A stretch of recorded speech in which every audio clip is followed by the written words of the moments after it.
Hello friends, welcome to Nivi's Menu Cart. இந்த வீடியோல இஞ்சி தொக்கு எப்படி ரொம்ப ஈஸியா செய்யறதுன்னு பார்க்கலாம்.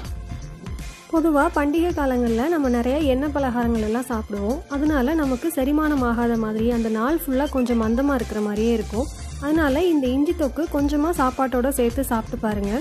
செரிமானத்துக்கு ரொம்ப உதவியா இருக்கும். இதுக்கு நான் 150 கிராம் அளவுக்கு நல்ல இலை இஞ்சியா எடுத்து வச்சிருக்கேன். இதை நல்லா மண்ணெல்லாம் போக கழுவிட்டு இந்த தோலை மட்டும் ரிமூவ் பண்ணிக்கோங்க. இலை இஞ்சியில் தோல் ரொம்ப மெல்லிசாக தான் இருக்கும், அதனால் இதை எடுக்கிறது ரொம்ப ஈஸி. இந்த இஞ்சி தொக்குக்கு நல்லா இலை இஞ்சி தான் நல்லாயிருக்கும். முத்தின இஞ்சியாக இருந்துச்சுன்னா அரைக்கிறதுக்கும் கஷ்டம், அதே மாதிரி ரொம்ப தும்பு தும்பாக இருக்கும். இந்த மாதிரி தோலெல்லாம் எடுத்து வச்சுக்கோங்க. இப்போ இது எல்லாத்தையும் சின்ன சின்ன பீஸாக கட் பண்ணிக்கலாம்.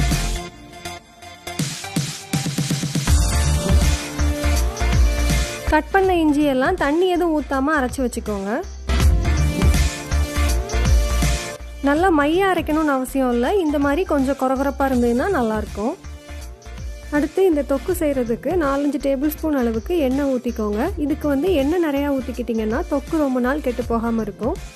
இதில் 1/2 டீஸ்பூன் கடுகு, 1/4 டீஸ்பூன் வெந்தயம், ஒரு காஞ்ச மிளகாய் ஆட் பண்ணிவிட்டு அடுப்பை லோ ஃப்ளேமில் வச்சுக்கோங்க. கடுகு நல்லா வெடிக்கட்டும்.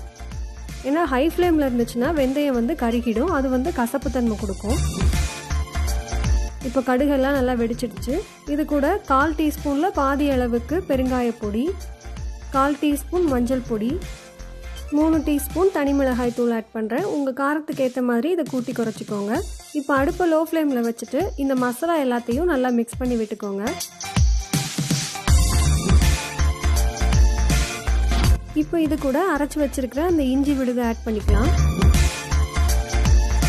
இது கூட ஒரு லெமன் சைஸ் அளவுக்கு புளி ஏற்கனவே தண்ணியில் ஊற வச்சு வச்சுருக்கேன். இப்போ இந்த தண்ணியை மட்டும் ஃபில்டர் பண்ணிக்கலாம்.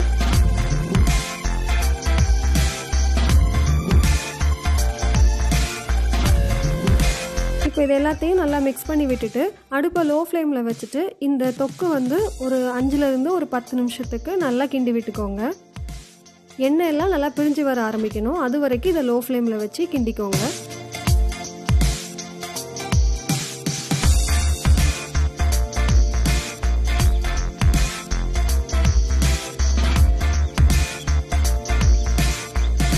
இப்போ இதெல்லாம் நல்லா வதங்கி எண்ணெய் பிரிஞ்சு வர ஆரம்பிச்சிருச்சு.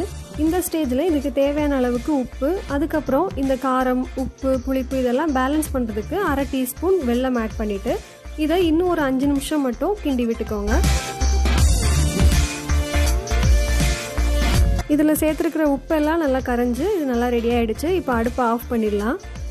இந்த மாதிரி நல்லா எண்ணெய் பிரிஞ்சு வர வரைக்கும் இதை வதக்குனீங்கன்னா தான் இது ரொம்ப நாளுக்கு கெட்டு போகாமல் இருக்கும், இல்லைன்னா சீக்கிரமாகவே கெட்டு போயிடும். இந்த இஞ்சி தொக்கு நீங்கள் ஃப்ரிட்ஜில் வச்சு யூஸ் பண்ணிக்கிட்டிங்கன்னா 1 மாதம் வரைக்கும் கெட்டு போகாமல் இருக்கும். இந்த ரெசிபியை நீங்களும் மறக்காமல் ட்ரை பண்ணி பார்த்துட்டு உங்களுக்கு பிடிச்சிருக்கா இல்லையான்னு கமெண்ட் செக்ஷனில் சொல்லுங்கள். இந்த வீடியோ உங்களுக்கு பிடிச்சிருந்தா லைக் பண்ணுங்கள், ஷேர் பண்ணுங்கள். இன்னும் நிறைய ரெசிபிஸ் பார்க்க நிவிஸ் மெனு கார்ட் சேனலை சப்ஸ்கிரைப் பண்ணிக்கோங்க. பக்கத்தில் இருக்க பெல் ஐக்கானையும் கிளிக் பண்ணிக்கோங்க. தேங்க்யூ.